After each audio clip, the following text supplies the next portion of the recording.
Emma Dalmain has been released today, aimed at helping parents and professionals better understand children with autism. Emma herself has autism, as do her children, and she joins us this morning. Thank you very much for coming in. Hello. This book very much written from a mother's perspective, your experiences of what it's like personally with autism, but also having children with autism too. Yeah, yeah. Just talk us through why you felt you wanted to write it. I campaign against autistic mistreatments. There's a lot of so-called cures on the internet that are being touted at vulnerable parents, and, you know, special needs children are being abused with them. I feel that if there's a book like mine out there that hopefully parents will learn coping skills and a bit of, you know, get educated and a bit of enlightenment might help, you know, maybe they won't feel the need to rush out and try these things, because there's so much ignorance and fear about autism. You know, you see stereotypical child screaming on the floor in the supermarket and you think, I've got to fix this, but you haven't got to fix it, you've got to help them cope with it. It's not fixable.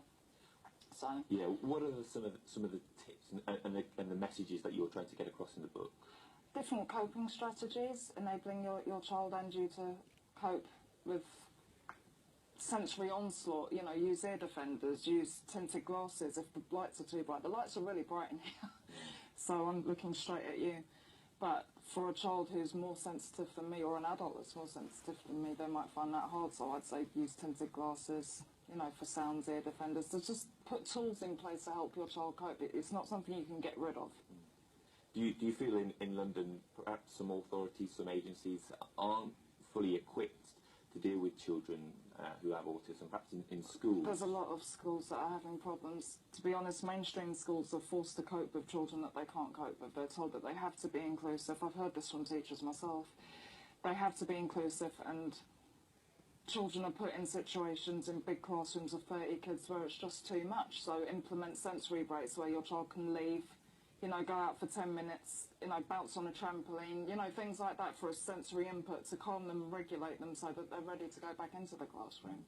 And is it frustrating at this stage of where we are and the understanding we have now of autism that some people still get confused by what it is and see this is... It's seen as an epidemic or a disease. You know, I've heard all of that.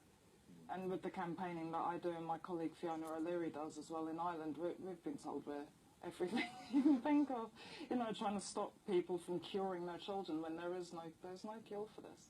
Do you think things have improved, perhaps since you were a child at school, to perhaps how your children go through school? Well, my children aren't in school. I home educate my children because of bad experiences that my son had in school. He was very badly bullied and he just couldn't cope. It was just too big, too loud.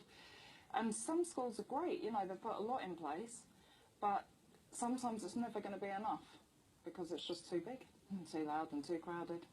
So, what's the one thing that you hope this book might change or might do?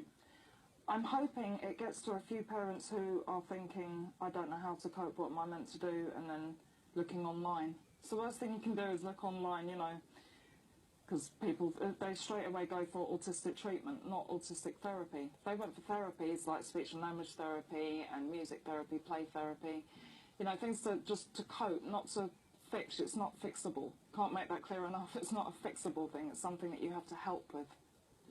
Emma, thank you very much for your thoughts this morning. My book's called It's an Autism Thing. I'll help you understand it. Fantastic. And it's out now? It came out at midnight, so it's got loads of coping strategies for different autistic behaviours in it. Congratulations. Thank you very much for joining us this morning. Thank you. Emma Dalmain.